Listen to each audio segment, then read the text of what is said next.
علی بھی اگلا سوال ہے، عموماً اہل سنت کے ہاں خصی جانور یعنی سیکشول ڈسیبل کی قربانی بڑے شوق سے کی جاتی ہے، جبکہ اہل تشیع ایسے جانور کی قربانی کو حرام سمجھتے ہیں، بلکہ اہل حدیث کا ایک فرقہ جماعت المسلمین بھی خصی جانور کی قربانی کو جائز نہیں سمجھتا۔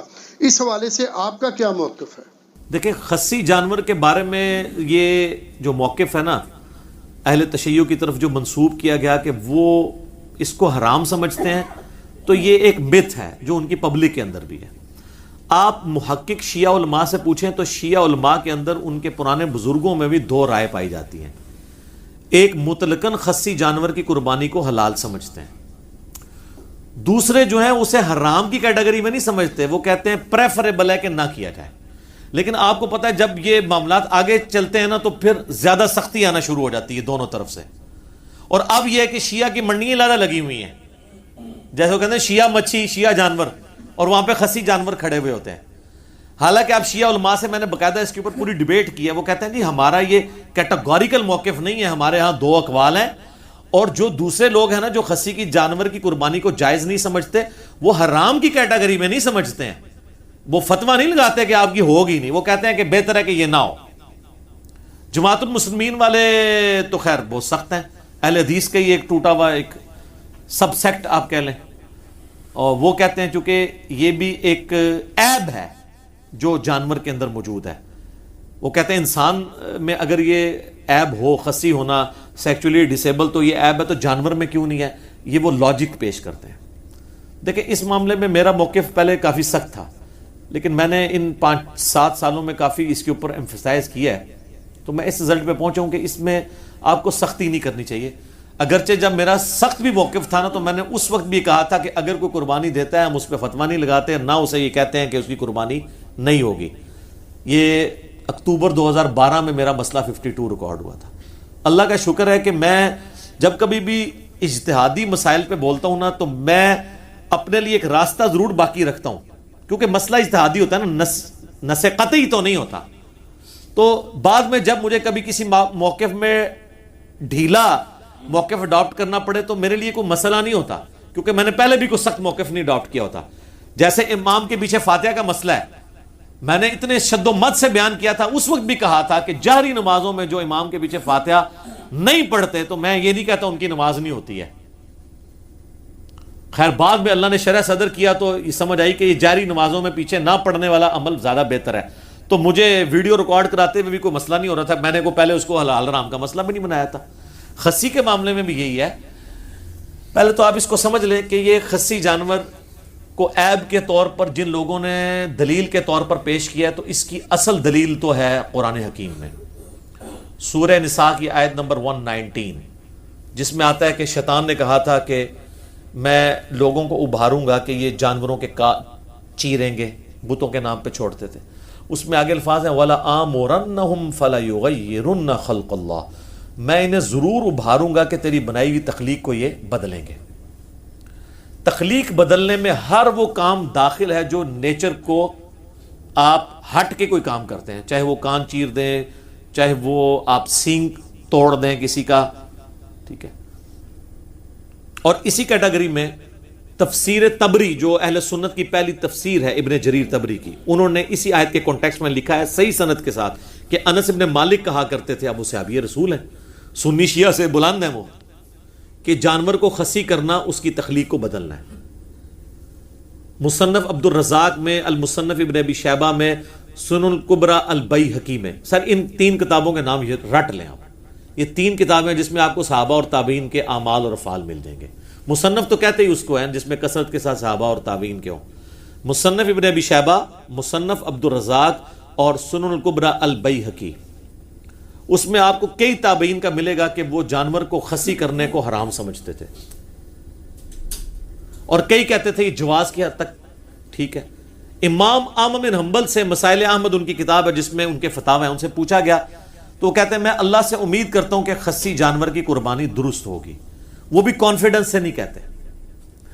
رہے ہمارے اہل سنت میں تو وہ ایک حدیث کو لے کے پھر رہے ہیں جو سنن ابی داؤد میں، اور روایت تو ضعیف ہے، کہ نبی صلی اللہ علیہ وآلہ وسلم نے 2 چتکبرے سینگوں والے مینڈے، کالا چٹا یعنی ان کے اوپر وہ بنے ہوئے تھے نشانات، وہ قربان کیے جو خصی بھی تھے. یہ ابو داؤد میں حدیث ہے.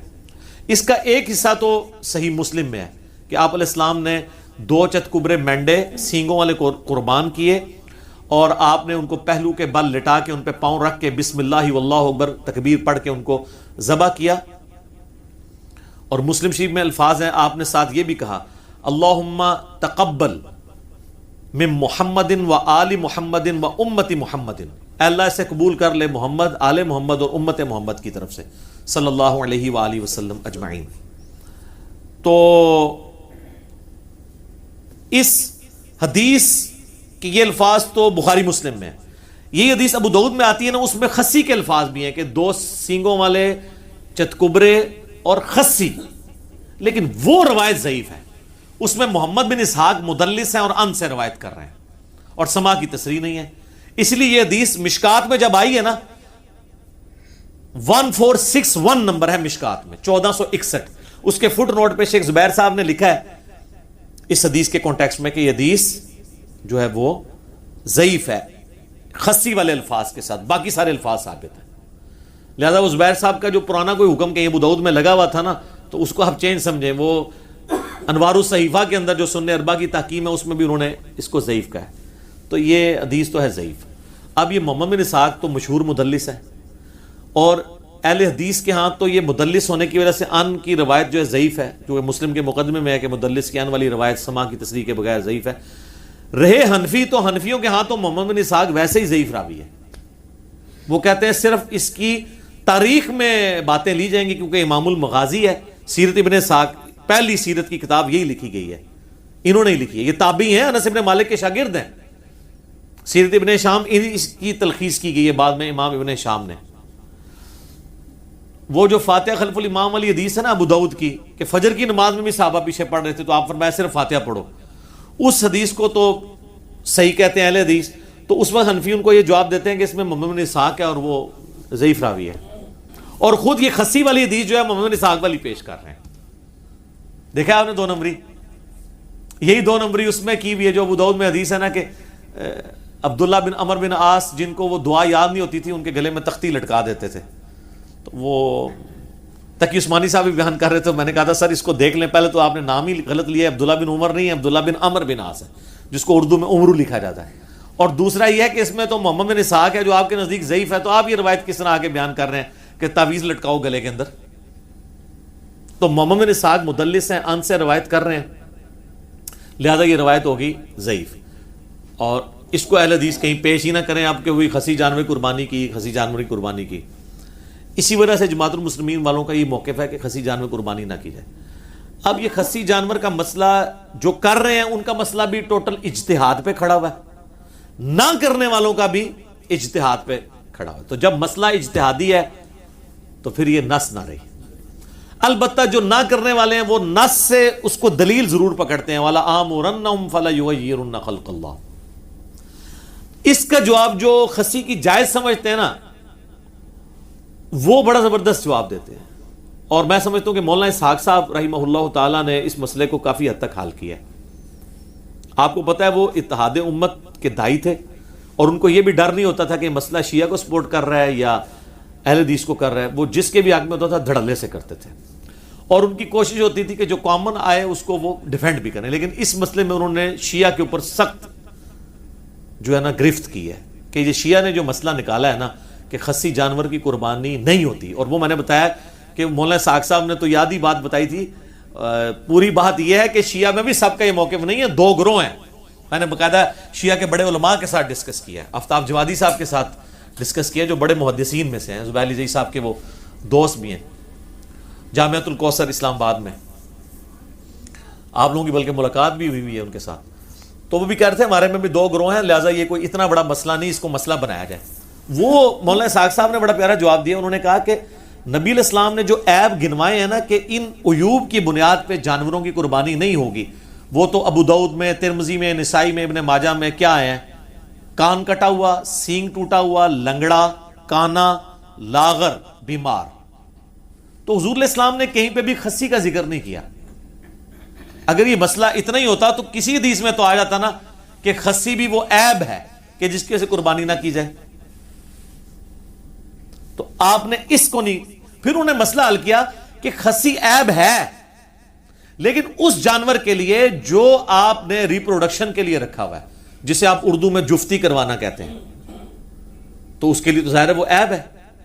جیسے یہ بھینسوں کو لے جاتے ہیں باڑوں میں, بھینسوں کے پاس بھینسے ہوتے ہیں جو ان کے پاس, تو ظاہر ہے کہ وہاں تو کوئی ایسا بھینسا تو نہیں رکھا جائے گا کہ جو وہ ان کی ریپروڈکشن نہ کر سکے, تو وہاں کے لیے وہ عیب ہے. اور اس میں بھی یاد رکھیں بخاری مسلم میں حدیث ہے, نبی علیہ السلام نے اس طرح کا جو وہ سیکشل ریلیشن شپ ہے نا جانوروں کا کرانے کی اجرت لینے سے منع فرمایا, یہ فری کروانا چاہیے. ہاں جی, جس میں شوق ہے نا وہ نیکی ہی کھٹے. ویسے کوئی دے دیتا ہے, جیسے وہ پیر و فقیروں کے پاس آپ جاتے ہیں دعا کے لیے اور ان کے چندہ باکس میں ڈال دیتے ہیں, وہ تو تحفے میں آ جائے گا, لیکن اس کام کی اجرت نہیں لی جا سکتی. تو یہ مسئلہ اس کیس میں تو یہ عیب ہے. رہا گوشت کھانے کے لیے, تو سر اس کے لیے آپ کو کوئی مفتی نہیں بتائے گا. گوشت کی فیلڈ کے ایکسپرٹ کسائی ہیں. جیسے میں کہتا ہوں کہ آپ نے ایمبریولوجی کا مسئلہ پوچھنا ہے تو ڈاکٹر سے پوچھیں گے, جیولوجی کا پوچھنا ہے تو جیولوجسٹ سے پوچھیں گے. آپ ذرا جو گوشت کے ایکسپرٹ لوگ ہیں ان سے ذرا پوچھیں کہ جانور کا خسی ہونا اس جانور کا جس کا گوشت آپ نے کھانا ہو, یہ اس کے حق میں عیب ہے یا خوبی ہے؟ تو آپ کو بتائے گا کہ خوبی ہے, کیونکہ اس کی وجہ سے جانور موٹا تازہ ہو جاتا ہے. تو شریعت کو لاغر جانور مطلوب ہے قربانی کے لیے گوشت کھانے کے اعتبار سے, یا موٹا. اچھا, باقی آپ کو پتا ہے کہ وہ جو جس کو آنڈل بکرا یہ کہتے ہیں, یعنی نان خسی جو بکرا ہوتا ہے, عام بکرا, اس کے گوشت کا بھی وہ کہتے ہیں کہ اسمیل وغیرہ کا ایشو ہے. خیر وہ آج کل وہ بھی ٹیکے آ گئے, اور ٹیکے لگا دیتے ہیں, اسمیل ویسے ہی مر جاتی ہے, وہ ایشو اب چھوٹا رہ گیا. تو اس اعتبار سے اگر دیکھا جائے تو خسی ہونا قربانی کے جانور کے لیے, لیکن یہ مسئلہ میں اجتہاداً بتا رہا ہوں. آپ جس جعلی روایت کو لے کے چل رہے ہیں نا کہ یہ سنت ہے, وہ تو بالکل غلط ہے. وہ ابو داؤد والی روایت ضعیف ہے, محمد بن اسحاق کی تدلیس ہے. مشکات میں 1461 نمبر 1461 مشکات میں فٹ نوٹ پہ آپ دیکھ لیں, کیونکہ میرے اوپر بھی انہوں نے ہنگامہ کھڑا کیا کہ یہ کہتا ہے حدیث ضعیف ہے. بھائی تو پڑھو تو صحیح نا, مگر حدیث کی کتابیں کھولو. وہ کہتے ہیں ابو داؤد میں تو شیخ زبیر لذیذ صاحب نے حسن لکھا ہے, وہ سر پرانا ہے. شیخ زبیر صاحب نے اپنی وفات سے پہلے جو فائنل تحکیم ہے وہ مشکات میں لگائی ہے, کیونکہ یہ 2013 میں پرنٹ ہوئی ہے, اور انوار الصحیفہ سنن اربع کی ضعیف حدیثوں والی کتاب لادہ سے چھپ چکی ہے. وہ ہماری ویب سائٹ اہل سنت پاک.com سے ڈاؤن لوڈ کریں, یہ روایت ضعیف ہے. اسی لیے تو اتنے موٹے موٹے کتابچے لکھنے پڑ رہے ہیں خسی جانوروں کے اوپر, مضمون لکھنے پڑ رہے ہیں جواز ثابت کرنے کے لیے. شیخ زبیر صاحب کے جو شاگرد ہیں غلام مصطفیٰ ظہیر صاحب, انہوں نے باقاعدہ پورا مضمون لکھا ہے جواز ثابت کرنے کے لیے, پریفریبل نہیں. حالانکہ انہی کے اگینسٹ کئی اہل حدیث علماء شیخ زبیر صاحب کے شاگردوں میں سے, انہوں نے اس کے خلاف مضمون لکھا ہے نہیں خسی جانور کی قربانی نہیں ہوتی. تو ہمارا موقف یہ ہے کہ پریفریبل آپ نہ کریں. میں تو کئی سالوں سے خسی جانور کی قربانی نہیں کرتا ہوں. میں کہتا ہوں چلے, ویسے یہ بھی ویسے مشہور غلط ہی ہوا ہے, آنڈل بکرے بھی بڑے موٹے تازے مل جاتے ہیں, یہ نہیں ہے کہ وہ مرے ہوئے ہوتے ہیں. تو لیکن اگر وہ کرتا ہے کوئی فتویٰ نہیں لگاتے. لیکن یہ جو مسئلہ تھا نا کہ یہ عیب میں آتا ہے, اور یہ ٹوٹلی شیعہ نے اس کو اپنی فقہ بنا کے پیش کیا, تو شیعہ میں بھی دو موقف ہیں. اہل سنت کے ہاں بھی یہ مسئلہ اس طریقے سے نہیں ہے. یہ خسی جانور کا مسئلہ ایک کریٹیکل مسئلہ تھا, اس لیے میں ذرا اس کے اوپر ڈیٹیل بولوں. اس کی وجہ سے کافی ایک مصیبت کھڑی ہوئی ہے. حدیثیں جو کہ ضعیف ہیں, نس میں ولا آمرنہم فلا یغیرن خلق اللہ میں فعال کرتا ہے, لیکن اس کی پھر آگے جو اقوال ہیں تفسیر طبری میں انس بن مالک کا کہ خسی کرنا یہ تخلیق بدلنے میں آتا ہے. اس صورت میں جب آپ نے وہ جانور جفتی کے لیے رکھا ہے, اگر گوشت کے لیے رکھا ہوا ہے, پھر یہ اس کے لیے عیب کے طور پہ شمار نہیں ہوگا, کیونکہ تابعین میں کئی لوگ اس کے قائل بھی ہیں. یعنی یہ اختلاف شروع سے چل رہا ہے, لہٰذا اس کو سنی شیعہ کے بجائے سنیوں میں بھی آپس میں اختلاف ہے, شیعہ میں بھی اختلاف ہے. تو آپ اگر اختلاف سے بچنا چاہتے ہیں ضرور بچیں, لیکن اس کے اوپر حرام کا فتویٰ نہیں لگائیں گے. مسئلہ اجتہادی ہے. یہ وہ عیوب نہیں ہیں جن کو نبی علیہ السلام نے کیٹاگوریکلی مینشن کیا ہے, جو ابو داؤد ترمذی نسائی ابن ماجہ میں ہے. سینگ ٹوٹا ہوا, کان کٹا ہوا, لاغر, کانا, لنگڑا, اس میں یہ فعال نہیں کرتا ہے.